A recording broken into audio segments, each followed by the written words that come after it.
करना, पहला लेक्चर है, ठीक है ना। क्लास 12th, कौन सा क्लास है? क्लास 12th का चैप्टर 1 फिजिक्स का। कौन सा चैप्टर है? फिजिक्स का चैप्टर 1 है, ठीक है। सारे बोर्ड के लिए इम्पोर्टेंट है, हिंदी इंग्लिश दोनों में मैं बताऊंगा, ठीक है ना। और ऐसा पढ़ाऊंगा कि आप भूल नहीं पाओगे। भूल कर दिखाना क्या है, आपके पास चैलेंजिंग होगा। हाँ, तो आप ध्यान दीजिएगा। स्पेशली मैं आज एमसीक्यू के सवालों को देखेंगे और डिटेल एक्सप्लेनेशन के साथ देखेंगे और हिंदी इंग्लिश दोनों में देखेंगे।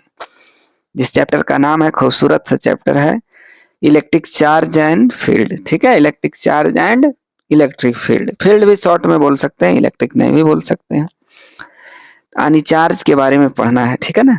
चार्ज के बारे में आप लोगों ने सुना होगा, जैसे आप कम करते हैं, अपने बालों को झाड़ते हैं, है ना, क्या करते हैं? झाड़ते हैं।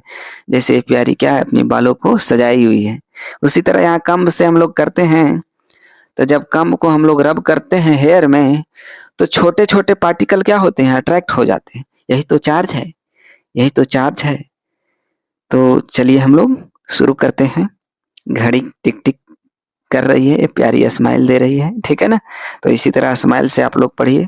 मैं इंजीनियर अनुज कुमार आप सभी का तहे दिल से स्वागत करता हूँ एक नए। चलिए देखिए, पहला सवाल क्या है, एकदम गौर से समझिएगा।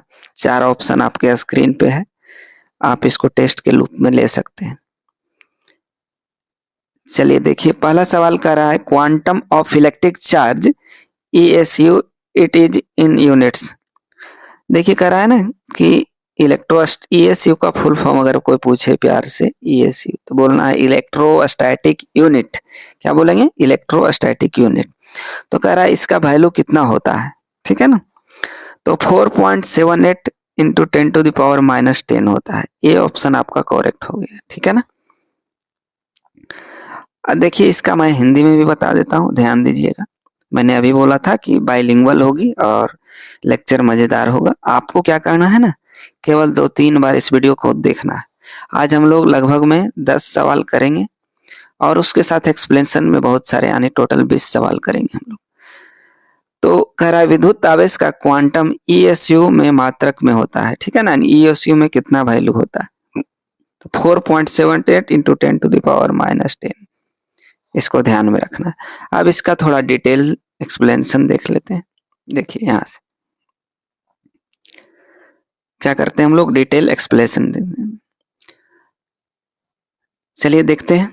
कह रहा है एक क्वांटम का मान एक इलेक्ट्रॉन पर आवेश के परिमाण के बराबर होता है, यानी उसके मैग्नीट्यूड के बराबर होता है, ठीक है।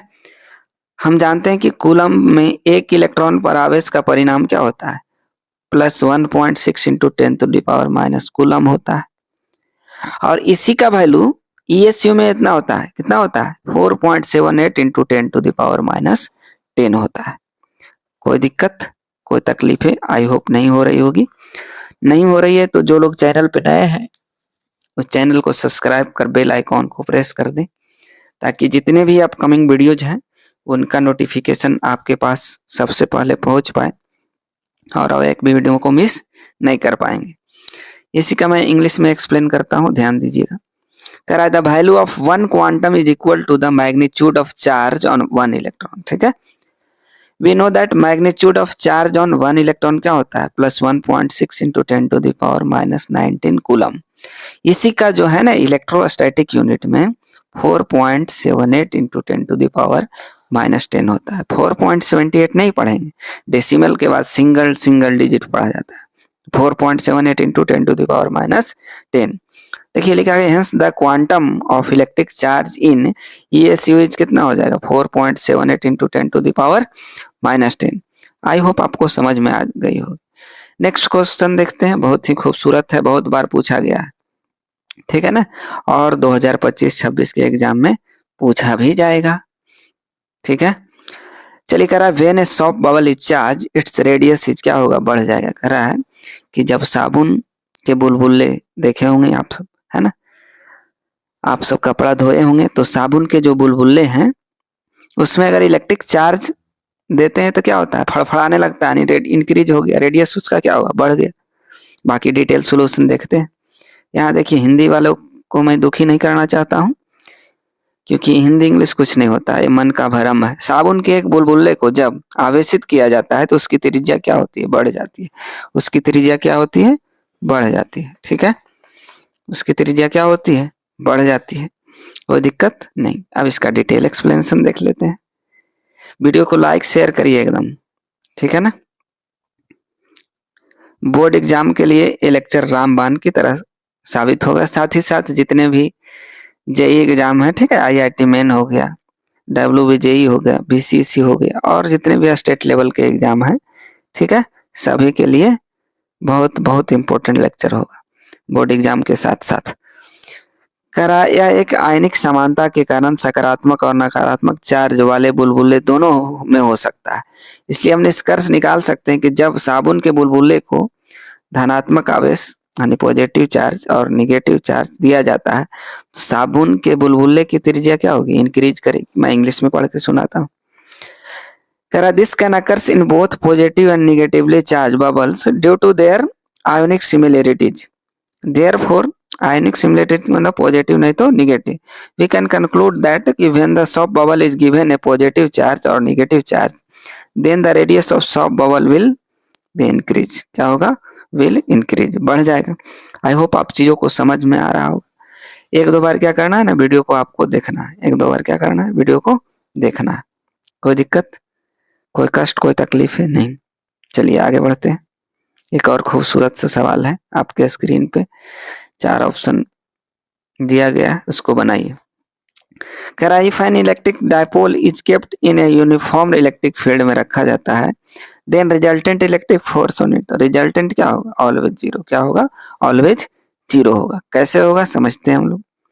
हिंदी वालों के लिए मैं पढ़ के सुना देता हूँ कि यदि एक विद्युत द्विध्रुव को एक समान विद्युत क्षेत्र में रखा जाता है तो परिणामी विद्युत बल क्या होगा? हमेशा शून्य होगा। ठीक है, क्या होगा? हमेशा शून्य होगा। मैं इंजीनियर अनुज कुमार आप सभी का तहे दिल से स्वागत करता हूं आपके ऑनलाइन प्लेटफॉर्म पे। चलिए देखते हैं इसका एक्सप्लेनेशन हिंदी में, फिर इंग्लिश में भी देखूंगा। कह रहा है एक समान विद्युत क्षेत्र में विद्युत द्विध्रुव पर लगने वाला बल, शुद्ध बल जो होगा वो शून्य होता है। द्विध्रुव का निर्माण करने वाले दो आवेशों पर लगने वाले बल समान और विपरीत होते हैं, अतः शुद्ध बल शून्य हो जाता है। क्या होता है? नेट फोर्स जीरो हो जाता है। ठीक है, उसी को बोलते हैं शुद्ध बल। हिंदी शुद्ध होती है। कह रहा है द्विध्रुव बनाने वाले दोनों बिंदु आवेश एक समान विद्युत क्षेत्र में क्या होते हैं? फैले होते हैं। परिणाम और विपरीत दिशा में बल लगाते हैं। इस तथ्य के बावजूद शुद्ध बल हमेशा शून्य होगा। दोनों आवेशों के टॉर्क एक ही दिशा में होगा, परिणाम फॉर टॉर्क भी शून्य होगा। ठीक है ना। इसलिए जब एक विद्युत द्विध्रुव को एक समान विद्युत क्षेत्र में रखा जाता है तो यह टॉर्क का अनुभव करता है, लेकिन टॉर्क होगा, टॉर्क मतलब रोटेशन, ठीक है ना, टॉर्क का अनुभव करवाएगा, लेकिन कोई वहां फोर्स काम नहीं करेगा। आई होप आप चीजों को बेहतर तरीके से समझ पा रहे हैं। चलिए नेक्स्ट देखते हैं हम लोग इंग्लिश वाले।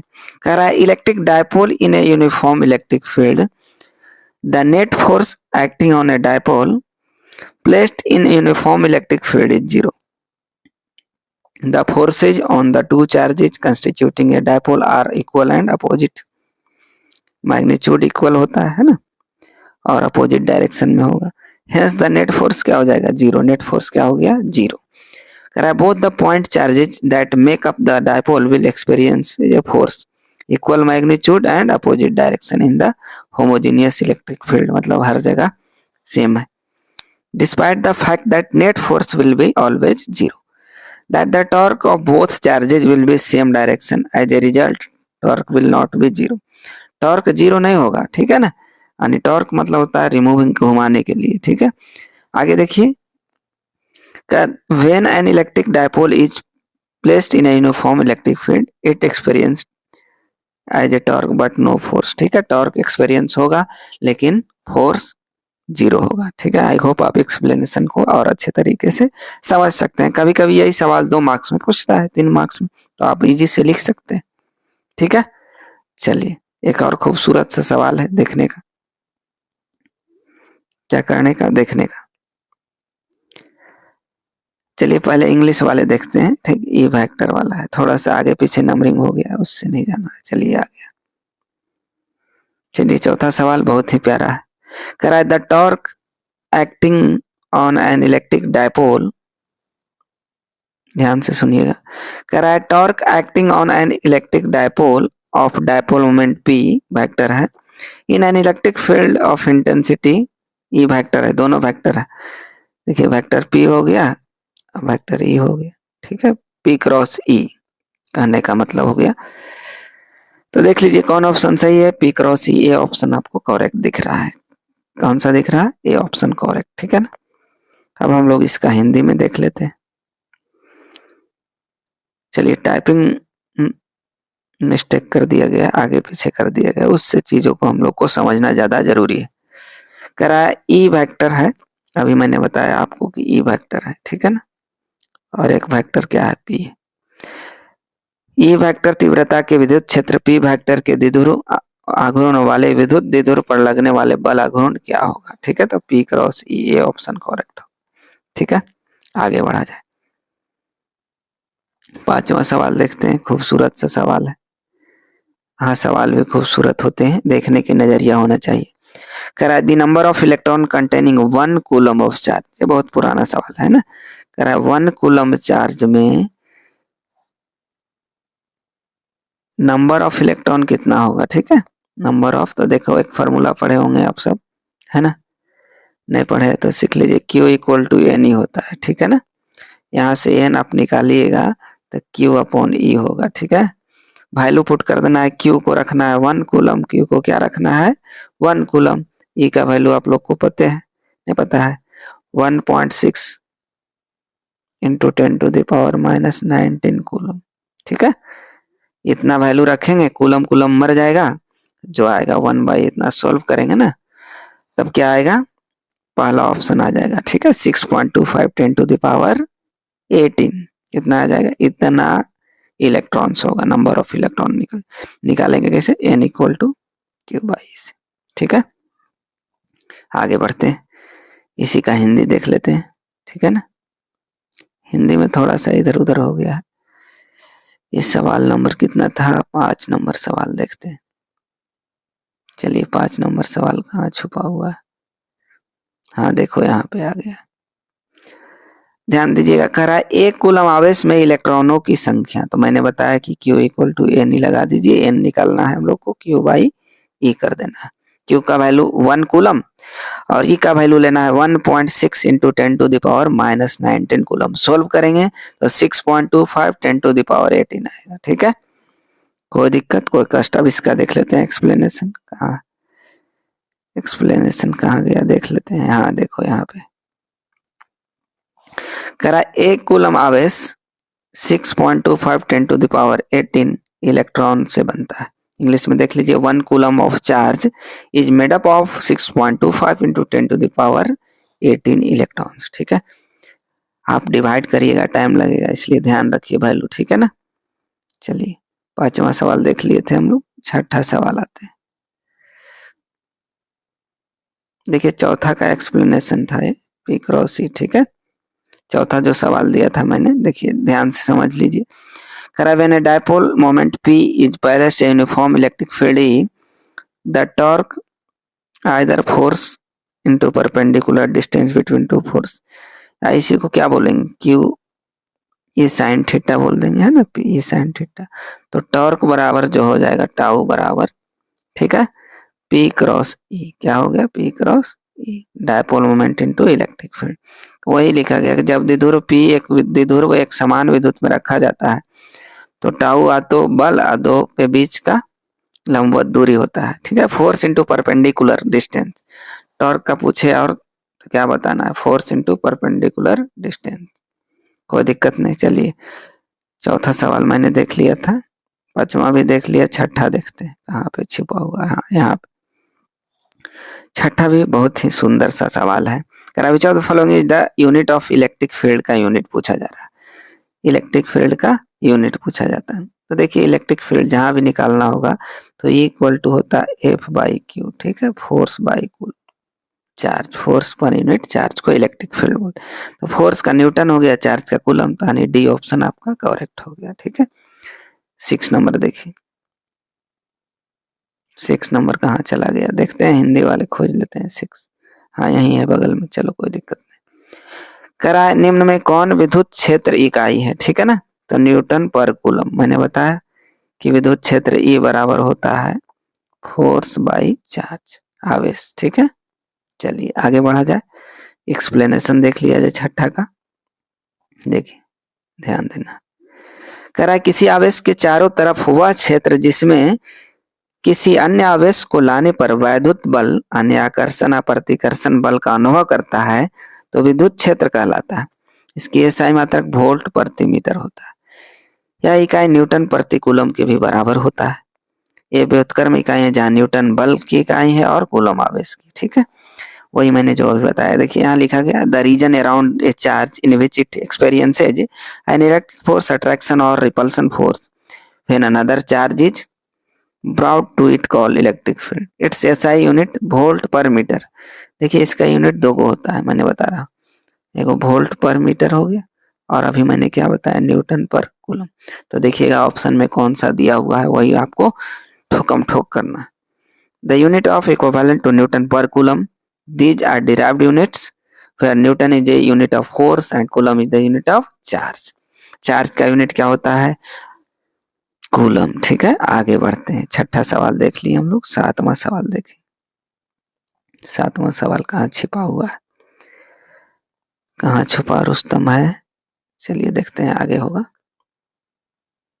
सातवां सवाल की हम लोग तलाश में, हाँ आ गया, देखिए आठवां सवाल है, सातवां भी होगा। चलिए सातवां आ गया, देखिए। हाँ तो आप लोग को सिस्टमेटिक ढंग से मैंने बता रहा हूँ, थोड़ा आगे पीछे हो गया उसमें नहीं उलझना है। कह रहा है dielectric constant of water is, ठीक है। डाइलेक्ट्रिक कांस्टेंट वाटर का कितना होता है, तो लगभग में 80 होता है, ठीक है ना, लगभग में 80 होता है। देखिए सातवां सवाल कहाँ गया, अच्छा हिंदी इसका देख लेते हैं, ऊपर था, हाँ ऊपर है। सातवां कह रहा है पानी का पैरा वैद्युत स्थिरांक होता है 80 होता है, कितना होता है 80। देख लेते हैं एक्सप्लेनेशन सातवां, सातवां देखिए एक्सप्लेनेशन ऊपर है। कह रहा आमतौर पर पैरा वैद्युत स्थिरांक किसी पदार्थ की पूर्ण प्रागम्यता मुक्त स्थान की पूर्ण अनुपात को परिभाषित किया जा सकता है। परिवेशीय स्थिति में तरल पानी का परिवेश स्थिरांक देखिए 78 पॉइंट एक्चुअल में कितना होता है 78.4, उसके अराउंड हम लोग देख लिए 80 को मार दिए, ठीक है ना। Generally the dielectric constant can be defined as the ratio of, देखिए अब डाइलेक्ट्रिक कांस्टेंट का डिफिनेशन आएगा तो कैसे लिखिएगा कि dielectric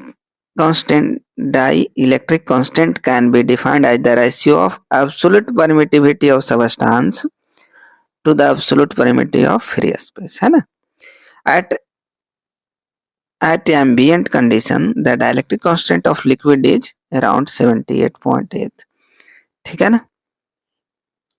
फर्नांडिस ने इस 95 97 में ऐसा करके बताया था, 78.4 एक्चुअल में यही होता है।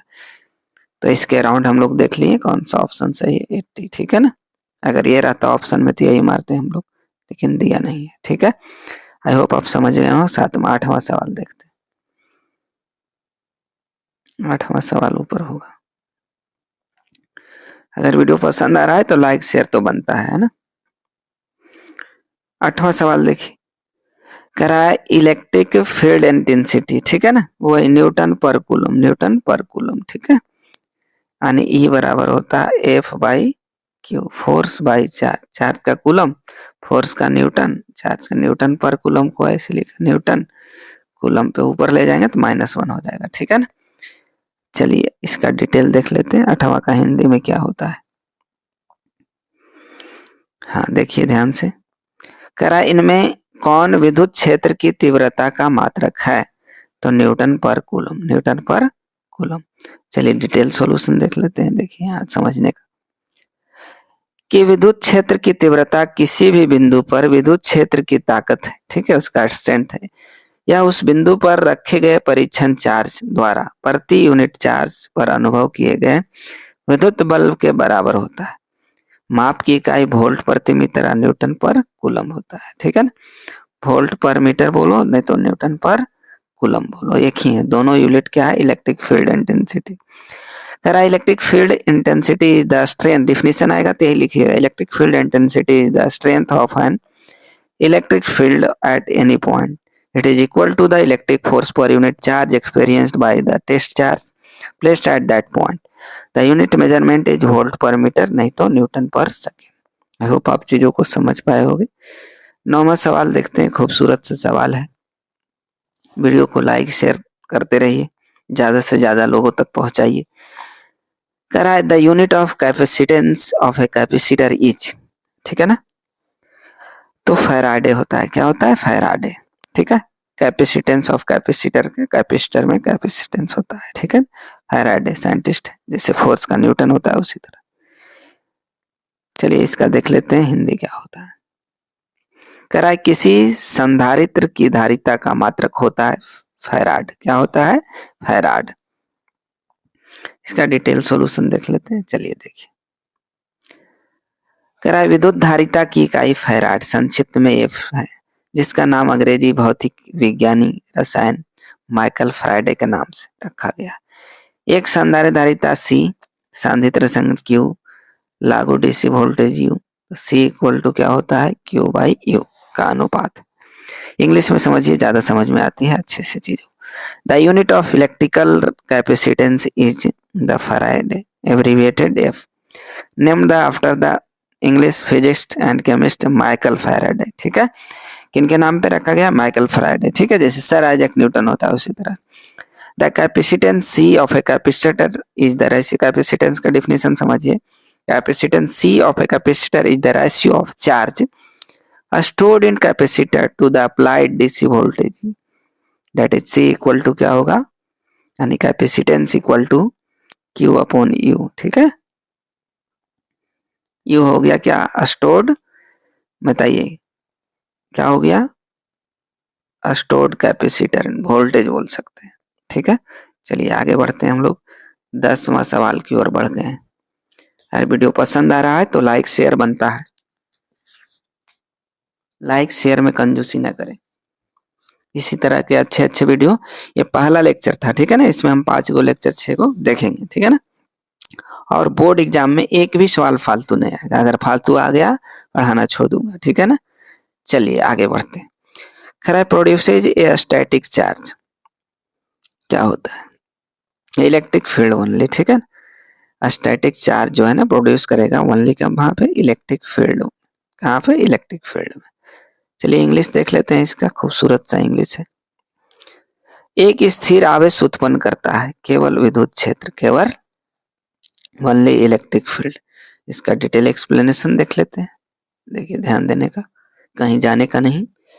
कह रहा है, इंग्लिश पहले पढ़ के सुनाता हूँ। कह रहा है in case of stationary charge, उन्हें रुका हुआ, there is no motion present in the chain charge, hence there is no magnetic field produce, so only an electric field is produce. कह रहा है in case of stationary charge there is no motion present in the charge, hence there is a no magnetic field produce होगा। इसलिए क्या होगा? Stationery charge है तो motion में नहीं है, तो मोशन में नहीं होने के कारण कोई मैग्नेटिक फील्ड प्रोड्यूस नहीं होगा, तो क्या होगा? केवल इलेक्ट्रिक फील्ड प्रोड्यूस होगा।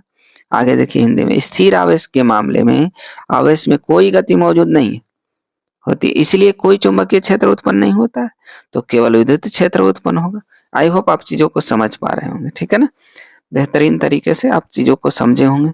तो आपसे गुजारिश है कि आप वीडियो को ज्यादा से ज्यादा बार देखिए, ठीक है ना। एक बार में हम लोग क्या थोड़ी सी